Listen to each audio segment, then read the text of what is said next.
So I love that he's German. I didn't know that. My little girl in the back, Peggy, the doll, she's 107, 8 now. She's a German doll. Yeah, and people see her move all the time. I have to keep her a little bit back because she freaks out people all the time.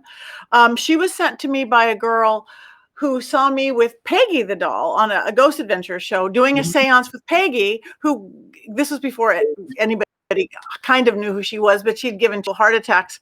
And she saw me that, oh, if I could handle Peggy, I could handle this doll. And she sent her to me from Belgium with my permission. Belle was so strong that I had never done a Facebook Live before, ever, not one. And I opened her up. And I know there's a weird thing about package opening, but 50,000 people watched me open this.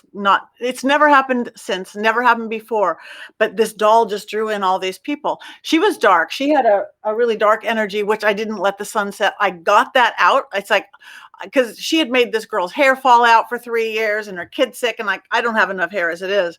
So I banished that spirit, but then there's this, it was still a haunted doll. It was this beautiful little girl spirit. So now she's just part of the family.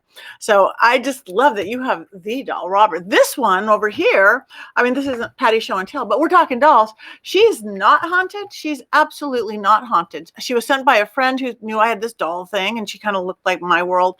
But I was teaching a class not too long ago, a few months ago, and I'm teaching a class. All of a sudden, the doll literally slides into camera like this. And I didn't notice. I'm teaching, talking away because I'm looking in the camera, and then people all started talking about it. And I'm looking at it, I was like, she is not haunted. But we blew up the video, and sometimes they're just little vessels.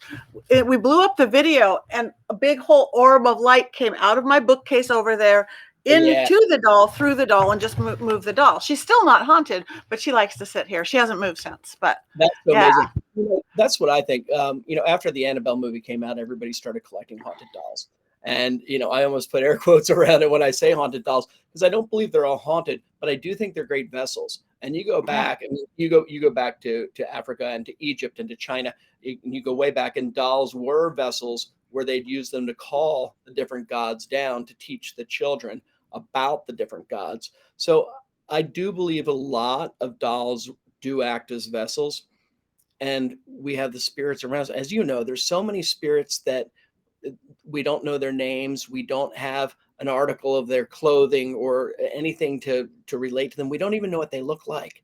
So I think when we have a doll and we say, oh, this one has this spirit, I think any spirit around will come in and say, great, I'm there. That gives me energy. Yeah. That's so cool with yours. I agree wholeheartedly, because I'm a witch, and there's a lot of and our familiars aren't always in our cats, because cats sometimes hate that.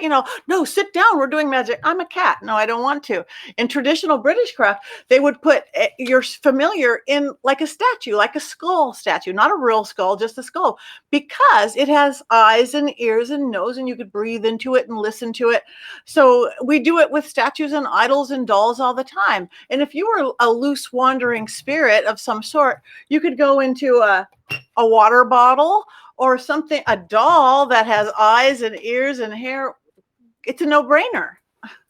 Yeah. And, on Scared and Alone, so many of the locations that we go to, a lot of the people, once they embrace the hauntings at their location, a lot of them end up having some creepy dolls around. And I think in a lot of the episodes, we've gone to these rooms where there's a creepy doll. And I'll tell you, I think it's everybody focusing their energy on them will have the craziest stuff happen with these dolls. And sometimes it surprises the owners of the location. They're like, whoa, that doll's never done anything like that. Yeah, I think so too. Just like, and again, we as a thought form ourselves, humanity, have created that. Just like what we've done with the Ouija board, it's just a tool, turned it into something evil, and Hollywood did that and we did that. I think now haunted dolls are going to be, they are. And I do air quotes a lot too, not just because not every doll is haunted. Sometimes it's just the vessel, but people are just, you guys check it out. Go to a thrift store maybe to get your haunted doll, because you can't go on eBay and one person has 17 haunted dolls for sale and they come with, it's like, oh yeah, It says you went to Target, you bought the doll, and you sold it. So be careful out there, you guys. Use your intuition to feel it out, or go find or create your own haunted doll.